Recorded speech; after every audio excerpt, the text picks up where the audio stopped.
Di dalam Galatia pasal 6, kita akan telusuri ayat per ayat. Saya bacakan ayat 1. Saudara-saudara, kalaupun seorang kedapatan melakukan suatu pelanggaran, maka kamu yang rohani harus memimpin orang itu ke jalan yang benar dalam roh lemah lembut, sambil menjaga dirimu sendiri, supaya kamu juga jangan kena pencobaan. Ketika saya merenungkan bagaimana musibah yang terjadi di daerah dan bagaimana respon anak Tuhan yang dimana ada beberapa yang tidak bijaksana sehingga jatuh dalam penghakiman, bahkan berbuat tidak adil dalam menghakimi, saya mulai melihat bagaimana nasihat Paulus di Galatia. Paulus di dalam Galatia ini bicara tentang bencana yang menimpa pribadi seseorang, yaitu ketika seseorang bahkan sudah didapatkan melakukan suatu pelanggaran. Nah, bagaimana sikap anak Tuhan yang lain? Saudara, Paulus tidak mengajak ramai-ramai menghakimi orang tersebut. Yang terjadi adalah bagaimana justru orang-orang yang kuat secara rohani diajak oleh Paulus melayani yang lemah, yang jatuh, yang melakukan pelanggaran, dan yang kena pencobaan. Nah, inilah panggilan kekristenan. Saudaraku yang terkasih dalam Tuhan, saya mau mengatakan kekristenan sejati mengajarkan bahwa orang yang tidak jatuh karena rohaninya kuat harus mampu menunjukkan sikap Kristiani, sikap kekristenan yang penuh kasih terhadap mereka yang jatuh. Kita tahu Yesus menyatakan bahwa satu domba yang memilih jalannya sendiri, bahkan keputusan domba itu sendiri berpisah dari rombongan yang ada. Gembala itu pergi mencari domba yang tersesat itu dan membawa pulang. Ketika anak yang hilang di dalam perumpamaan Yesus ditampilkan, anak itu jahat, anak itu tidak tahu bersyukur, anak itu melawan orang tua, anak itu bahkan sebenarnya meminta bagiannya yang belum saatnya. Apa yang dilakukan? Di dalam cerita tersebut Yesus berkata, sang ayah menantikan kepulangan sang anak. Bahkan sedemikian mengasihi anak, pasti juga mendoakan sang anak. Nah saudara, inilah teladan yang seharusnya diikuti oleh anak-anak Tuhan ketika menganggap diri mereka adalah orang yang kuat. Kenapa saya bilang menganggap? Karena di saat orang jatuh, dia nggak jatuh. Bahkan di saat orang jatuh, dia menghakimi. Nah, mengapa menghakimi? Daripada menghakimi, Tuhan berkata jangan menghakimi. Kalau menganggap diri kuat, layanilah penuh kasih orang yang jatuh. Bawa dia kembali kepada kasih Tuhan. Karena Tuhan tidak menginginkan kematian orang fasik. Tuhan tidak menginginkan kebinasaan orang yang jatuh. Tuhan menginginkan pertobatan. Saudaraku yang terkasih dalam Tuhan, saya mempelajari di dalam ayat 1 tersebut. Di situ terkandung nilai-nilai kekristenan sejati. Hari ini saya mengajak kita melihat bagaimana kita mempraktekkan kekristenan sejati di dalam peduli terhadap yang lemah. Kalau kita lihat ayat yang pertama, bahwa orang yang kuat secara rohani, dia tidak akan menghakimi saudara yang sedang jatuh. Sebaliknya, ia akan mengampuni dan mengangkatnya. Nah, ini panggilan kekristenan sejati. Panggilan bukan menghakimi, tetapi mengampuni. Saudara yang terkasih dalam Tuhan, karena ayat 1 kalau kita baca jelas, Paulus berkata, kamu yang rohani harus memimpin orang itu ke jalan yang benar dalam roh lemah lembut. Saudara, berarti di sini Paulus mengajak kita mempraktekkan nilai kekristenan sejati, tidak menghakimi, tetapi mengampuni. Yang kedua, kalau kita melihat nilai kekristenan sejati yang terkandung dalam Galatia pasal 6, saudara, di situ diajarkan di ayat yang ketiga. Ada nilai yang selanjutnya saya ingin ajarkan, nilai yang kedua dari kekristenan sejati. Yaitu apa? menyadari diri juga lemah dan bisa jatuh, sehingga selalu berjaga-jaga dalam kehidupan yang dijalankan. Saudara, itu terungkap kalau kita lihat di ayat 3. Dikatakan, sebab kalau seorang menyangka bahwa ia berarti, padahal ia sama sekali tidak berarti, ia menipu diri sendiri. Saudara, kita nggak senang ditipu oleh orang. Kita marah kalau ditipu. Kalau tertipu, kita bukan mengakui kita lemah, kita kurang cerdas, kita kurang hati-hati, bisa tertipu. Kita lebih konsentrasi kepada yang menipu. Kita marah sendiri. Kita kecewa. Kita bisa bawa cerita tertipu itu kemana-mana. Kita bisa titikin orang tersebut. Nah, ini orang penipu nih. Saudara, sebaliknya dari kejadian tertipu oleh orang, saya ingin mengajak saudara melihat firman Tuhan yang justru berkata, ada orang yang menipu diri sendiri. Nah, lucu. Nggak ada orang yang senang ditipu. Tetapi tanpa sadar, kita sering menipu diri sendiri. Tetapi justru senang. Kita nggak senang ditipu, tapi senang menipu diri sendiri. Dalam hal apa? Dalam hal orang yang tidak melakukan firman Tuhan. Firman Tuhan juga berkata, ada orang yang mendengar firman Tuhan, ya, dia lalu lupa. Dia tidak melakukan firman. Seperti orang yang bercermin, dia udah lihat di cermin, dia pergi lalu dia lupa apa yang dia lihat. Dia tidak ingat lagi yang dia sudah lihat. Demikianlah orang yang mendengar firman Tuhan dan tidak melakukannya. Orang demikian itu menipu diri sendiri. Nah, saudara, kalau kita melihat nilai kekristenan yang sejati diajarkan di dalam Galatia pasal 6 ayat 3 ini.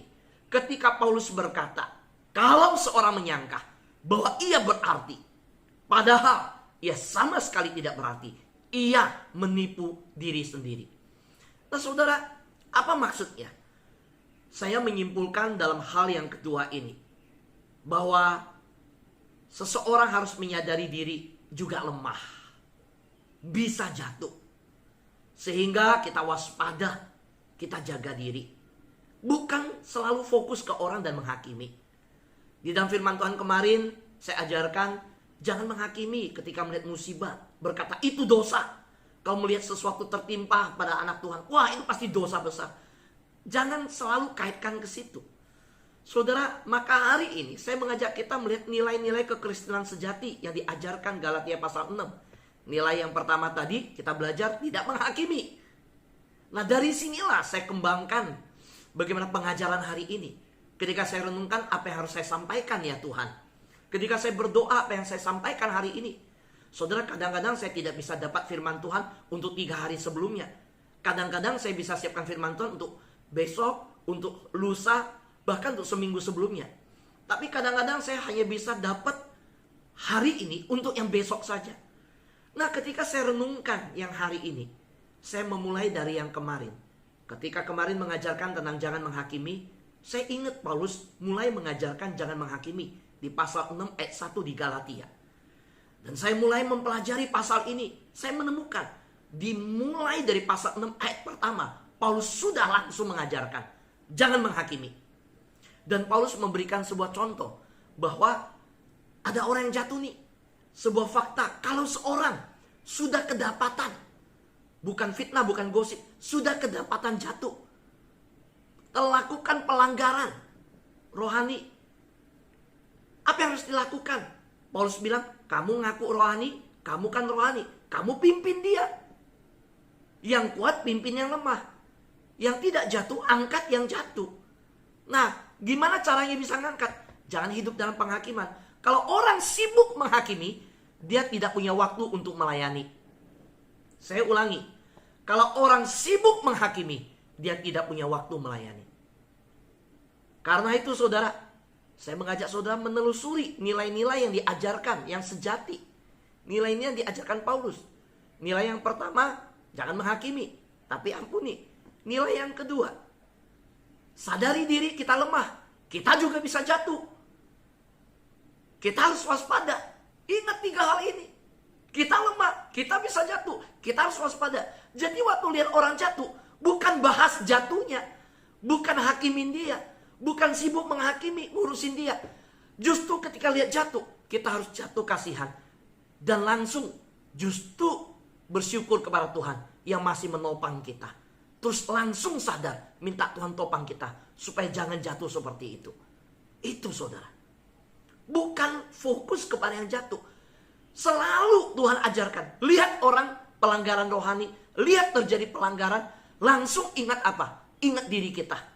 Wah, saya juga lemah, saya juga gak kuat, saya juga harus ditolong Tuhan. Amin saudara. Ya. Yang ketiga, nilai kekristenan sejati diajarkan oleh Paulus di Galatia pasal 6. Yaitu diambil dari ayat 4 dan 5. Saya bacakan ayatnya. Baiklah tiap-tiap orang menguji pekerjaannya sendiri. Maka ia boleh bermegah melihat keadaannya sendiri. Dan bukan melihat keadaan orang lain. Sebab tiap-tiap orang akan memikul tanggung jawabnya sendiri. Nah ini ayat yang di khotbah sebelumnya saya pakai. Waktu di akhir khotbah ayat ini saya ajarkan. Yaitu apa? Seorang yang hidup dalam nilai-nilai yang sejati. Sebagai orang Kristen yang sejati. Yang mengaku bahwa dia kuat secara rohani. Atau bahasa saya begini. Bahwa indikasi seseorang yang kuat secara rohani. Yaitu apa? Ia tidak menilai diri dengan standar manusia. Dia tidak membandingkan diri dengan orang lain. Dia tidak mengukur dirinya dengan membandingkan orang lain dengan dirinya. Apalagi bandingkan orang yang jatuh. Bukan ditolong, tapi bandingkan orang yang melanggar dalam hal disiplin rohani. Orang gak puasa, orang tidak menjalankan, belum sungguh-sungguh dalam imannya. Lalu membandingkan. Wah, lihat saya. Itu sikap Farisi. Itu sikap ahli Taurat. Selalu membandingkan diri dengan yang lain. Waktu masuk rumah Tuhan, ya orang berdoa, wah Tuhan lihat saya nggak kayak pemungut cukai. Tuhan lihat saya persembahan, saya puasa seminggu 2 kali. Nggak seperti orang itu. Itu nggak tahu malu namanya. Di hadapan Tuhan yang maha suci, coba bandingkan sama Tuhan. Jangan bandingkan yang di belakang berdoa. Coba bandingkan diri dengan Tuhan yang suci. Nggak ada artinya. Nggak ada. Nggak layak malahan. Nah, saudara, ini yang Paulus angkat di Galatia pasal 6 ayat 4 dan 5. Kalau jangan menilai diri dengan standar manusia, apalagi ketika lihat orang jatuh, lihat gua nggak jatuh, itu jahat. Itu benar-benar nggak saya sudah nggak bisa ngomong. Ketika orang dilihat, dia nggak berpuasa, dia nggak ke gereja berdoa. Dia belum didik anaknya ke gereja ya. Oh, anaknya belum dididik dalam kekristenan dengan benar. Wah, ketika anaknya jatuh, dia sebagai orang Kristen, kok gitu ya? Dia pelayan Tuhan, anaknya sendiri judi, anaknya begini. Lalu kita mulai menghakimi. Saudara, dalam keadaan demikian, itu jahat. Kenapa? Orang lagi jatuh. Keluarganya lagi jatuh. Mungkin dia lagi dalam proses cerai. Wah, kok orang Kristen malah dia masukin surat cerai ya, nuntut suaminya. Nah, dalam keadaan demikian, kita bandingkan diri dengan yang jatuh. Betapa sombongnya. So, Paulus berkata, tidak menilai diri dengan standar manusia. Oke? Kalau ada orang yang begitu saudara ketemu, yang mulai lihat sekitar lalu bandingkan diri, ajak dia bandingkan diri sama Tuhan. Standarnya apa? Firman Tuhan. Bapak Fu kan Tuhan, gimana bicara Tuhan? Iya, firman Tuhan. Firman Tuhan. Kan Tuhan sudah menyatakan diri dalam seluruh firman-Nya. Yuk. Saudara, nggak ada yang layak. Nggak ada yang pantas. Nggak ada yang lebih dari orang lain. Kalau hari ini kita kuat, itu karena anugerah Tuhan menopang. Puji Tuhan. Saudaraku yang terkasih dalam Tuhan. Yang keempat, kekristenan sejati. Kita kalau lihat seseorang hidup dalam nilai-nilai kekristenan sejati, kita lihat dia, wah ini orang benar-benar nih Kristen sejati. Wah ini orang benar-benar hidup menjalankan kehidupan yang sejati sebagai anak Tuhan. Dari mana kita tahu? Nah, di Galatia pasal 6 ayat 6, kita lihat. Paulus berkata, dan baiklah dia yang menerima pengajaran dalam firman, membagikan segala sesuatu yang ada padanya dengan orang yang memberikan pengajaran itu. Saudara, saya menarik kesimpulan dari ayat 6 ini, bahwa orang itu rendah hati dalam menerima teguran firman, karena dia berbuat salah, dan juga bersikap hormat kepada yang menegur dengan kasih. Jadi dia menempatkan diri, mau dikoreksi, dan bahkan menghargai orang yang menegur, mengkoreksi. Dia rendah hati, menempatkan diri kepada yang menasehati, menegur, mengkoreksi. Tetapi dia juga memberi hormat kepada yang menegur dan mengoreksi. Itu orang yang boleh kita bilang, wah ini orang bagus nih rohaninya. Soalnya kenapa? Paulus mengatakan bahwa orang yang sedemikian adalah orang yang mau hidup berbagi. Berbagi itu bukan hanya uang. Berbagi bukan harta. Berbagi penghormatan. Membagikan penundukan diri. Memberikan sebuah submission, ketaatan. Itu berbagi. Menerima teguran orang, berarti berbagi hati yang lapang. Orang mengkritik, kita mau buka hati. Itu berbagi tempat buat orang masuk dalam hidup kita. Kalau baru ditegur sebentar, tutup hati, nggak mau. Nah itu orang nggak rendah hati, nggak berbagi tempat kepada orang, nggak menerima pengajaran firman, nggak berbagi sesuatu bagi yang mengajar. Saudara, kalau kita ketemu orang yang kita nasihati ditolak, ya, bagi sesuatu ditolak, wah itu kita tahu hati orang itu tertutup, nah rendah hati. Saudaraku yang terkasih dalam Tuhan, kalau kita lihat bagaimana Paulus dalam mengajarkan Galatia pasal 6, saya melihat ketika di ayat 6 menuju ayat 7 dan 8, wah keras loh Paulus. Bukan hanya memulai ayat 1 jangan menghakimi. Loh, bukannya fokus ke orang yang jatuh. Perhatikan ya, ayat 1 Paulus memulai dengan pelanggaran. Ya, kita pakai bahasa pelanggaran, dia pakai bahasa pelanggaran. Kalau seseorang kedapatan melakukan suatu pelanggaran, dia memulai situ. Tapi Paulus bukan fokus kepada yang melakukan pelanggaran. Terus menerus dia mengajarkan fokus kepada orang yang rohaninya kuat untuk melayani yang pelanggaran. Jadi dia tidak mendeskripsikan pelanggarannya apa, definisi pelanggaran apa, kalau melakukan pelanggaran ini disiplinnya apa, enggak. Ketika Paulus berkata, kalau kamu dapat seseorang pelanggaran, hidupmu harus begini. Loh, kita kalau orang normal kaget. Nggak salah Paulus, yang melanggar dia, yang diajar kita. Yang melanggar dia, fokusnya kita. Itulah cara kekristenan. Kemarin saya sudah ajarkan, ketika terjadi sesuatu di luar, bukan fokus ke sana. Yesus berkata, biar orang mati ngubur orang mati. Fokus kita adalah kepada Tuhan. Saudaraku yang terkasih dalam Tuhan, kalau kita lihat di dalam ayat 7 dan 8, cepat bertobat. Dia tutup di situ. Jangan sesat. Allah tidak membiarkan dirinya dipermainkan. Karena apa yang ditabur orang, itu juga yang akan dituainya. Sebab barang siapa menabur dalam dagingnya, ia akan menuai kebinasaan dari dagingnya. Tetapi barang siapa menabur dalam roh, ia akan menuai hidup yang kekal dari roh itu. Jadi ayat 1 itu ditutup ya. Masih ada ayat 9, tapi saya berhenti di ayat 7-8. Saya melihat sebuah koridor yang indah. Ayat 1 dibuka bahwa ada yang pelanggaran. Nah yang pelanggaran ini kamu jangan fokus. Kamu layanin kepada orang yang rohania, yang hidup, yang tidak melakukan pelanggaran. Lakukan ini. Lalu ditutup ayat 7 dan 8. Yang pelanggaran itu kamu jangan peduliin dulu. Kenapa? Urusan dia sama Tuhan. Karena apa? Tuhan tidak membiarkan dirinya dipermainkan. Yang lakukan pelanggaran ini, kamu gak usah sibuk bahas pelanggarannya.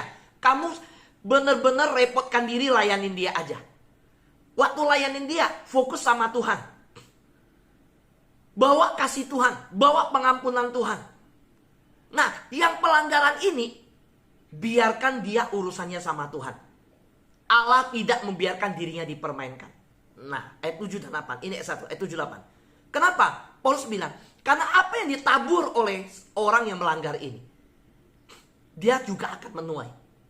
Kalau dia tabur dalam kebinasaan, dia juga akan tuai dalam kedagingan. Dia nggak mungkin tabur dalam daging menuai dalam roh. Nggak mungkin. Dia menabur dalam roh, dia akan tuai hidup kekal. Jadi, fokus kita, selamatkan dia. Ingatkan dia bahwa tabur itu akan tuai. Dan saudara, ini menjadi indah. Maka hari ini, saya mengajak semua sahabat doa. Yuk, kalau ada lihat yang biasa ikut Zoom doa fajar, kok sudah lama nggak ikut? Ada pelanggaran dalam kehidupan yang dilalui. Dia mau cerita ke kita. Dengar cerita orang, jangan ember cerita kemana-mana. Simpan ceritanya. Ketika dengar ada yang tidak masuk, kita hubungin. Oh, dia ada masalah. Bahkan masalahnya berat nih, yang saya bilang, waduh, kok anak Tuhan mengalami begini, rumah tangga. Kok mengalami ini pekerjaannya. Kok mengalami ini masalahnya. Kok ada masalah ini. Jangan fokus kepada penghakiman. Langsung layanin. Kalau saudara sibuk menghakimi, saudara tidak ada waktu untuk melayani. Amin. Tuhan berkati kita semua.